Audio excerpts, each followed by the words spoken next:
I'm Shamitha Keerthi, and as Shelley just said, I work with Shelley, and we look at the water quality impacts from the Bioenergy Mandate. So what I'm primarily interested in is agricultural land use change from the mandate and the resulting water quality changes.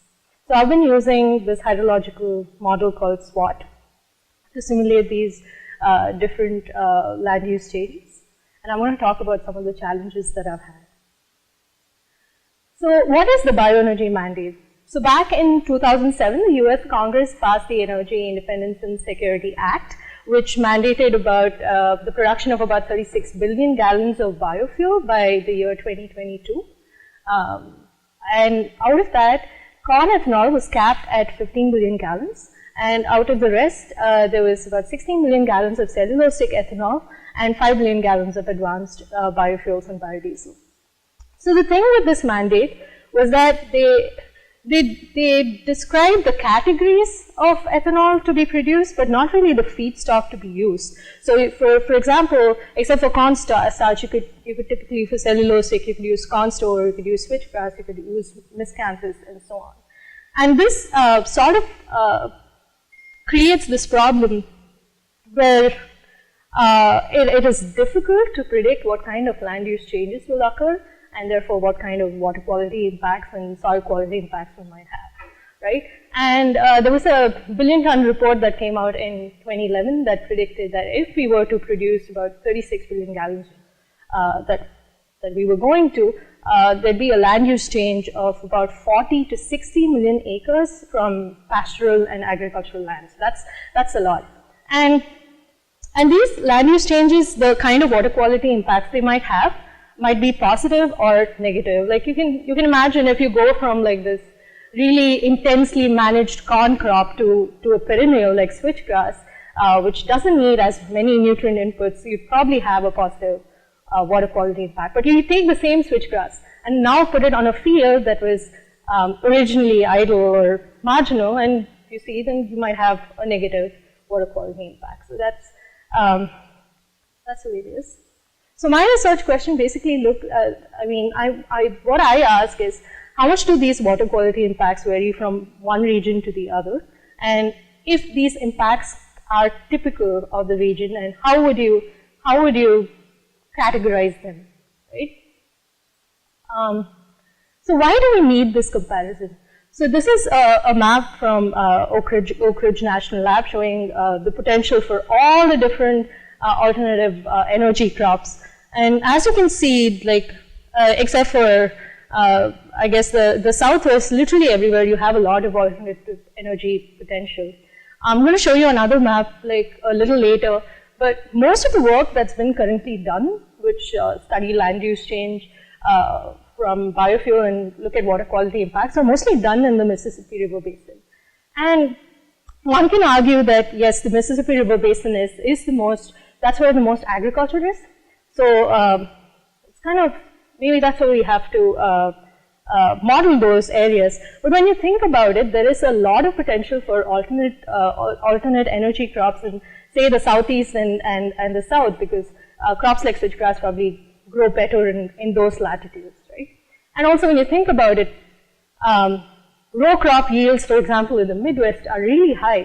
So when you think about incentives for someone to switch from a row crop to something like switchgrass, you'd probably have to look at other parts of the US. So like I said, I use the soil and water assessment tool, and it's this hydrological model. It's physically based, and it's computationally very, very efficient. And it takes a spatially explicit elevation, soils, and land use data and combines them with climate data and agricultural management data practices, and it spits out all these different impacts on water and soil quality. So SWAT seems like an excellent choice for doing something like this, right? So how would you simulate land use change with SWAT? Basically, you take a watershed, you'd have the existing land use, you'd feed it into SWAT, you'd get the calibrated SWAT model, then you just switch the land use raster. So basically, you have your alternate crop, and then you'd get the differences. So this is the map that I was talking about. So where have these SWAT modeling studies really been done?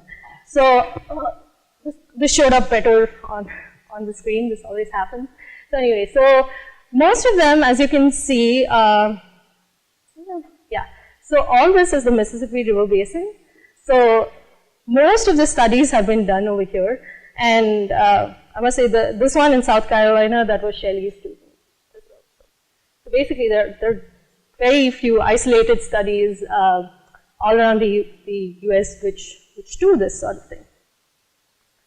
So we want to compare apples to apples, right? So we want to look at the same kind of land use change and see what the differences are between two regions. So I looked at, I'm very sorry for the resolution. So I looked at the Middle Cedar watershed in Iowa and the Black watershed in South Carolina. So it's not very clear here, but all this yellow and green is basically corn and soy. So the watershed in Iowa is basically 80% agriculture, and most of it is corn and soy. So it's a agriculturally intense region. But on the other hand, when you look at the Black watershed, all this green over here, they're basically riparian wetlands. So this and the brown over here, they're forests. And SWAT was not built to simulate wetlands or forests. It does simulate it pretty well, and people have used it to simulate these watersheds, but it doesn't do it as well as agriculture. And the yellow here is, of course, agriculture.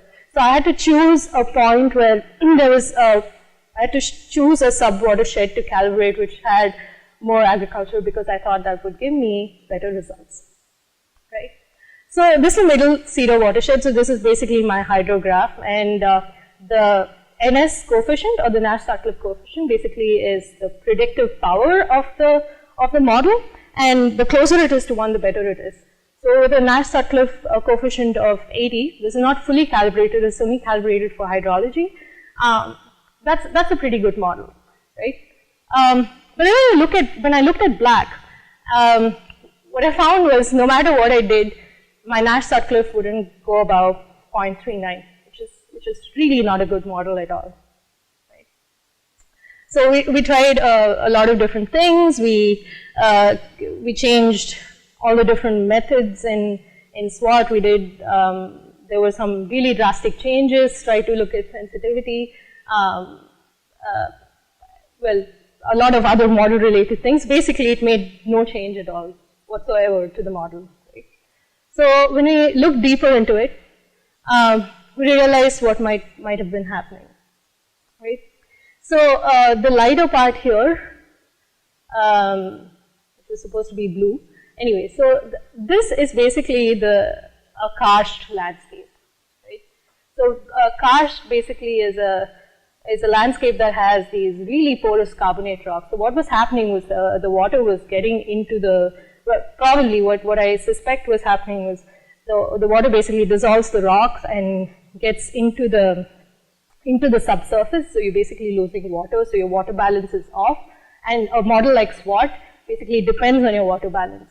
So because of that, I didn't have good data. So people have worked in such regions before. In fact, most of the good agricultural regions in the United States are karst landscapes, but the thing about this particular watershed is that it doesn't have enough data. I mean, that's how it is. In the Midwest, you have a lot of data, but right in the Southeast, you just don't have enough data to figure out if there are springs in there, if there are sinkholes in there, and that's kind of the challenge in applying SWAT to the Southeast. So I want to see. So yeah, just like I was just saying, this was the karst area that I was looking at, but this isn't really that uncommon. So you can see some karst areas here and in Michigan and so on, right?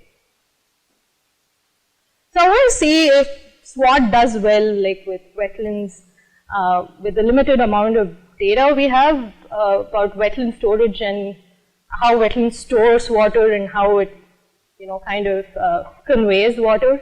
I wanted to see if SWAT could do a good job with another watershed. So I took another watershed in the upper coastal plain, very, very close to the watershed that I was working on. And this is just the karst region. All the blue you see is forests. All the bright blue you see is riparian wetlands, very, very similar to that other watershed that we saw. And there's a fair bit of agriculture. There's about 30% agriculture. And I do the same thing. So what I found was that immediately the problem was Karst, right? So we had the model performed way better than the previous watershed. So that's definitely a problem that we have to look into.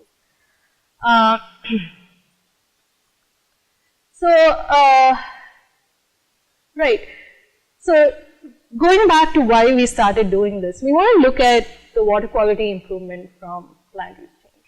So I calculated this statistic, which was basically, I mean, not the statistic, it's this ratio where I, for corn and soy, for the middle Cedar watershed, for example, I'll start off with that. You calculate all the yield that you get in a particular year, and well, basically I took an average of 10 years. And then you calculate the average nitrate runoff in a year, nitrate loading, right? So you get this ratio, which is kilograms of nitrogen per kilogram of your crop produced, right? Now you have two different crops. You have corn and you have switchgrass. And each of those crops have a very different conversion efficiency when it comes to producing ethanol.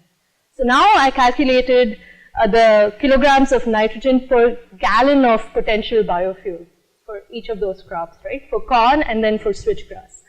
So what I found was for the middle Cedar watershed, the average sub-watershed reduction was almost 71%, right? So that is, if you use the middle Cedar watershed to produce corn ethanol, and you produce some amount of, say you produce X amount of biofuel. Now you use the same, you want to produce the same X amount of biofuel, and when you look at, if you use switchgrass instead, you're reducing your nitrate loading by over 71%. That's a huge amount. And of course, when you look at the spatial difference, and I want to point out that this is tentative, because I'm still in the process of calibrating this watershed. So when you look at the same figure for watershed in the southeast, it's about 63%, right? So that's one of the things that we're talking about. There is a significant difference in producing cellulosic ethanol in one region versus another. So I mean, this is like a rehash of what I was talking about. So using SWAT, I mean, it's a really, so no one's going to go down to the field and measure runoff in every field. So the models, hydrological models really help us in trying to figure out, and trying to look at different scenarios and figuring out what the water quality impacts from different scenarios are. But I guess with SWAT, for example, it's really important to know what the hydrological processes are. Somewhere from the southeast, it might be very obvious that Karst landscape might be, you know, the problem, but if you're working somewhere else, then you might not know. Another thing that I discovered when I was working with SWAT was, it's like, SWAT is almost sometimes feels like a black box, but I found one thing that could also be kind of making my model worse. So SWAT basically delineates its own watersheds, and when it does that, it automatically fills in depressions and sinkholes in that watershed. And for a Karst landscape, that basically is, you're taking away some of the data. So that's some of the things that I need to work on. And then when you look at the modifications, yes, modifications are possible and people have done them before, but you need a lot of data. So for regions other than the Midwest, where are you going to get this data and how are you going to use it? Right? So that's one of the things that I'm taking away from this. So for my future work, I really want to look at how typical are these results for the region. And I think one way to think about it is to look at hydrologic landscape regions, which are these USGS classifications of regions with similar climate, geology, and soils. So basically everything that you need for a watershed model. And if they are typical, then when you can think of the potential, the this could basically mean that you could have these typical nitrogen loading factors and then use this to optimize the model. So you basically have, and you could cite your production in areas where you might have lesser impact on the water.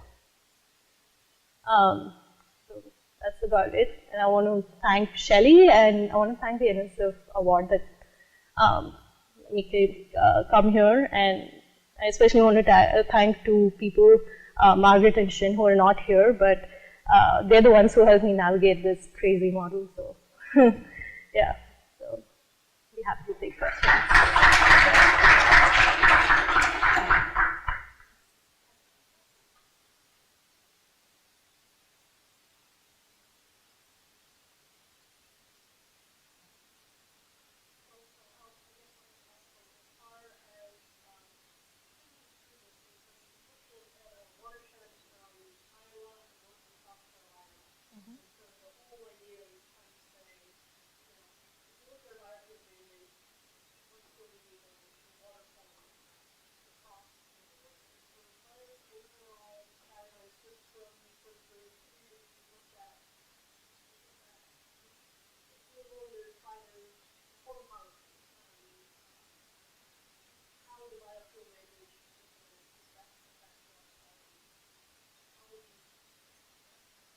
So I guess one thing that's really missing in this is the scenario analysis part, where we're not looking at the existing agricultural and water policies to kind of nudge landscapes in certain ways.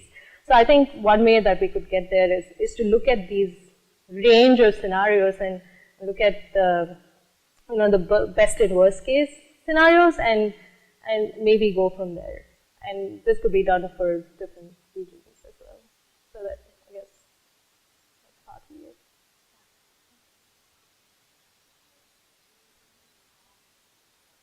Yeah.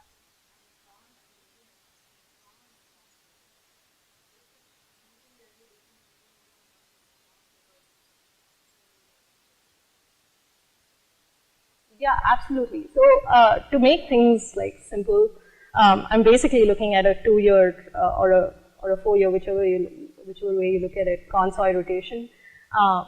But yes, you're right. If it was continuous con, then these numbers would be way higher because there'd be like a lot more runoff. Yeah, as in you'd have a higher reduction. So I mean, when you convert to switchgrass.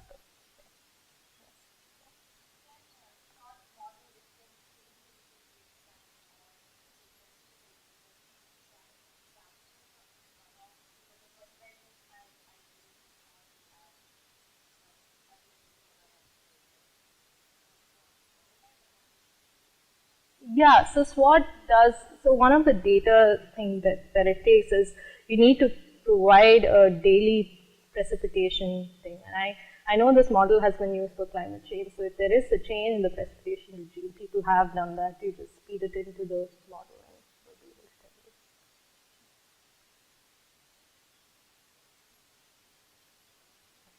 Thank you.